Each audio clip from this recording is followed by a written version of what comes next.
Hi, Dr. Joe McGinley. I'm here in Casper, Wyoming at the M Building. This is episode 3 of the McGinley Difference podcast. This is our special segment that we're doing with Club at the Clinic with Hunter Yoder. This is episode 2 of our mini-series following Hunter and his trials and tribulations here at the start, even before the start of the season for the 2026 Supercross season. So Hunter, in our last episode, we talked a bit about your injury. We gave some background on yourself and sort of the struggles you've gone through in your career to get where you are today, and then the incredible results this weekend. We discussed some of the initial treatments, but we needed to come up with a formal plan to get you treated. So that's why you're out here. We're one week out from your injury, exactly 1 week out, and just a few days away from round 2 in San Diego. You came out to get some biologics, regenerative medicine treatment of that knee. We want to make sure that we're continuing along with the healing process, but let's take a step back and talk about traveling into Casper, Wyoming. Again, this is not known for, the place for medical care. We're obviously housed here, so motocross people know us a little bit, but you landed in Casper Airport. What'd you think when you got here? Oh, it was awesome. Kind of a funny story that probably nobody would really hear.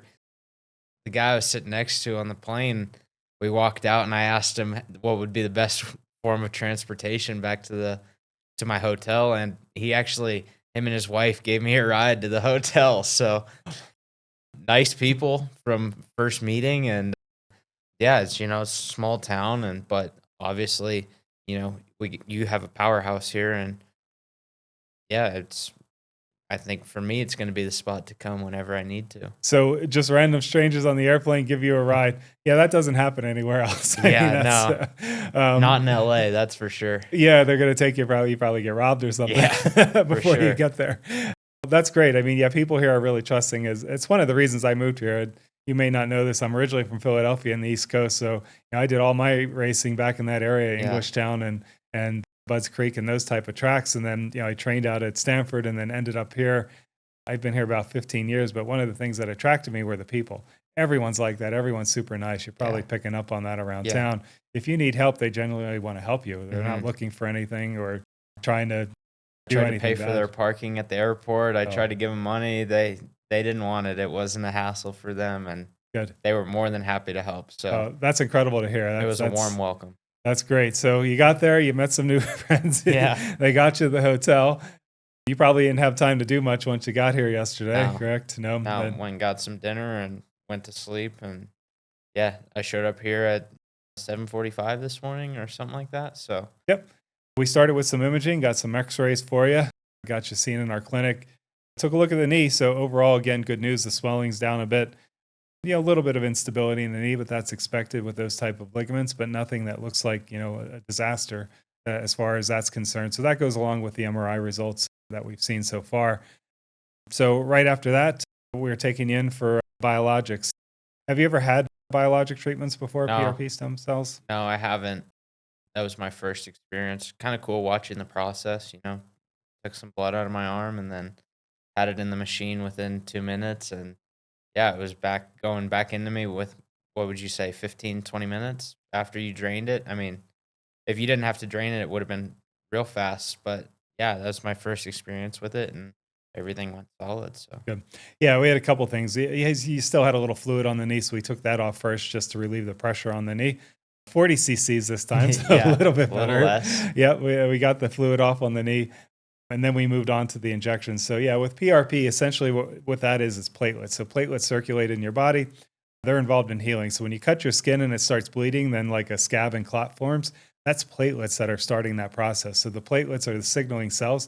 They break open and then signal the body to bring stem cells and other tissues to heal that. So what we're doing is tricking the body to do that inside the knee.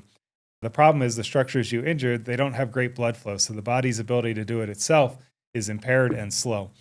So we tricked it to think there's a significant injury at a spot it can get to. So we got the blood drawn from your arm, took out 60 cc's of blood. We spun it in a centrifuge, bring that down to about 10 cc's.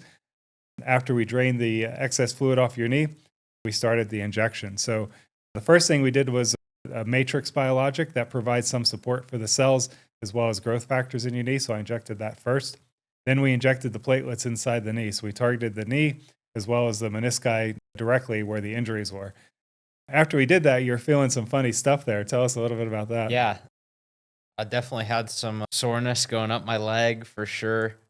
Feeling a little bit dizzy, but yeah, besides that, I guess my knee feels like it's got a little cramp in it, but if you would have watched what you actually did to my knee, a little cramp would have been pretty solid reward for all the things I watched you do. So I'll take it. Yeah, you were taking pictures and filming while we were Yeah. doing it. So you're wide awake watching and taking photos as we're doing it. So yeah, it's not an uncomfortable procedure by No. any stretch of the I think imagination. the biggest thing was when you were done. I didn't even realize you were done. I thought maybe we were halfway through and we were waiting for something or taking a break. But Oh, that's funny. yeah, you were done already, and Yep. I didn't even realize that. Like you said, I was sort of not paying attention. I was taking videos and showing the boys what was going on. So Oh, that's funny. Yeah, again, that's the key of using image guidance. So you saw I had my AR headset on Yep. and wireless ultrasound. So you were grabbing things in front of me and tapping, and there was nothing there. I was tripping out a little bit. hallucinating. I know it is the first time you see it. It does get you a little when I'm pointing at things that aren't there and talking to myself. Talking to yourself. Yep, Yep. that's exactly right. Yeah, by Friday, some people think I just had a long week, but no, that's the augmented reality. So I had a computer screen right over you and I was interacting with it. It has voice commands so I can tell it where to go. So I was looking inside you in real time as I was doing that. You couldn't see any of that, Yeah. but it was right over top of you. So I was looking in real time. I had the imaging laid over you. So when I was guiding the needle, that's why it didn't hurt. We numbed you up a little bit, but because I can see where I was going, I don't hit any of the structures that cause pain or significant symptoms. Yeah. So I was able to get in that joint, get the fluid out. Again, you didn't even flinch as I was doing that. And then when I did the injection, same thing. When I was finished, you thought we were still getting warmed up. Yeah. And then the cramping, that's an interesting one. So that's the body's response to these things. So when you put the cells in there, it initiates that healing response. Just like if you broke a bone or cut your skin, the body wants to protect that tissue. So in this situation, the body perceived that injection as an injury inside the knee, and then the muscles cramped up to protect the area.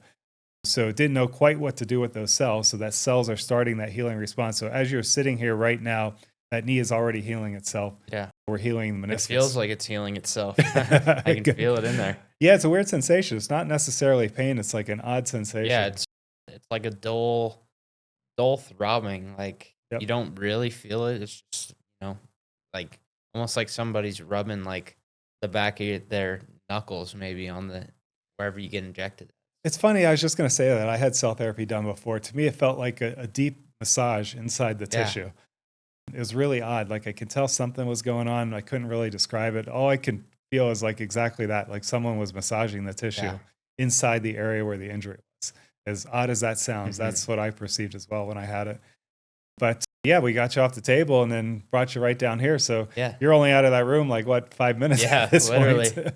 Yeah, it was another weird thing too. Like being able to, like, you technically fixed it, right? Yes. And like me getting off the table, you had mentioned that technically I was supposed to be non-weight bearing, but obviously given the circumstances, that's not really an option right now. But watching you like fix what was wrong with me and then me being able to walk right away was like the weirdest. Like it was almost like more of a mental block walking down here than it was anything else. So that was something crazy too. That's a good thing to clarify. So our standard protocol is 2 weeks off your feet and then 2 weeks without exercise, partial weight bearing. However, you're mid-season racing and we treat elite athletes all the time. So we make exceptions with the understanding that, it may not be as effective without the protocol afterwards. So it's possible we would have to do this again in the future. And as far as we're treating the area, it hasn't been fully treated yet, but it's starting that healing process of the tissues.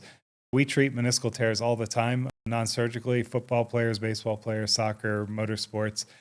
We haven't had to send any of them for surgery. So this cell therapy has a high 90s success rate for treating meniscal tears in the knees, and it works exceptionally well. So even with your limitations as far as going back out and riding this weekend and everything else, I suspect the menisci should heal up pretty well after the procedure. Pretty impressive. Yeah, it's fun. I mean, again, it's over before you know it, and then you can just get up and go. Yeah. There's no sedation. You're not under anesthesia. It's just a little bit of lidocaine, tiny needles, and me poking around in the air, and that's it. That's it. We got you done. So we got you healed up. So at this point, you're literally going to be heading to the airport in about 20, 30 minutes. Yeah. got in last night, got you all worked up this morning, diagnosed and treated. Yep. We're chatting, and then, then you get time to go to the airport. I think I'm going to be here for maybe 18 hours or something like that. Yep. I got in around 6:30 last night. Yep. And I'm leaving. My flight's at 1 o'clock. So, yeah, quick trip and a great turnaround, and obviously got everything handled in about 20 to 30 minutes. So, good. Yeah, everything's solid. Good. Well, I'm glad we were able to get you out here for treatment and everything. So this week we have round 2 coming up in San Diego. We're going to try to get you on the track for the press day this week. Yep. We'll see how the knee goes. Again, that fluid reaccumulated in there a little bit, which is not unexpected. So we'll see how the knee goes this week. We're going to have you off the bike for the next day or so. Yeah. But Friday, we want you to get some track time before Saturday's practices, and then we'll get a better assessment of how you're doing.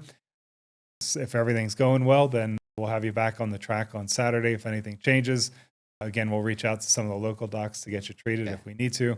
I don't expect that. I think this is going to go pretty well for you this week. We'll see you out there on press day and on the weekend, and then hopefully we'll be topping that. We'll be talking about you topping that finish. Yeah. Maybe 7th or better this time. That's what we're looking for. That's the goal. Podium, I mean, that would be pretty cool. Yeah, that would be.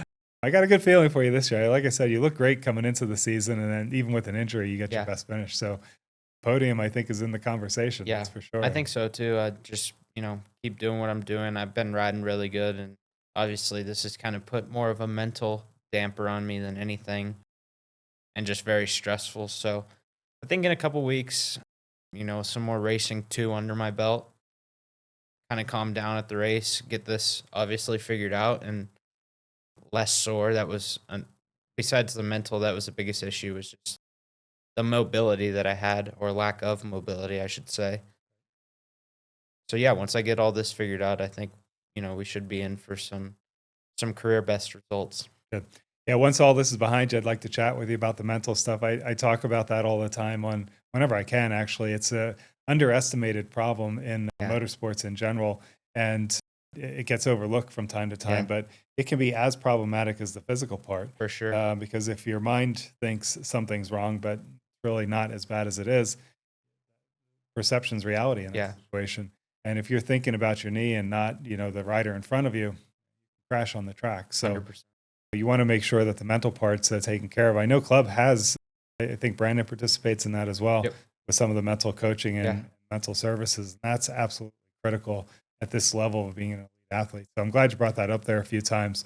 A lot of riders don't think about it, that you guys are under a lot of stress. I mean, the travel, the media, the fans, the bike, the testing, the setup, the other competitors. That goes into our day. Absolutely. On race day. Absolutely. Even when you're healthy. Yeah. Yeah, exactly. So yeah, we'll have to catch up on that at a later date and chat about that a little bit more. So, well, I appreciate you coming out. We are going to end this segment of Club at the Clinic, and then we're going to catch up with you to wrap this up in Anaheim too. So I'll be out at Anaheim too. We'll do a sit down, hopefully talking about your San Diego results and what's happening with the knee. But we'll get another update, and hopefully that will be the wrap up of your knee story, and then we'll move on to success stuff from there. So one more episode coming up. Tune in and learn what happens here with Hunter and his results in the upcoming races. So Hunter, I know you got to get to the airport here shortly, so we'll get you going. Appreciate you coming out. Thank you for having me. For everyone else, tune in our next episode with Hunter. So it'll be episode 3 of the mini series of Club at the Clinic. We'll be at Anaheim too. I'll be sitting down with him live.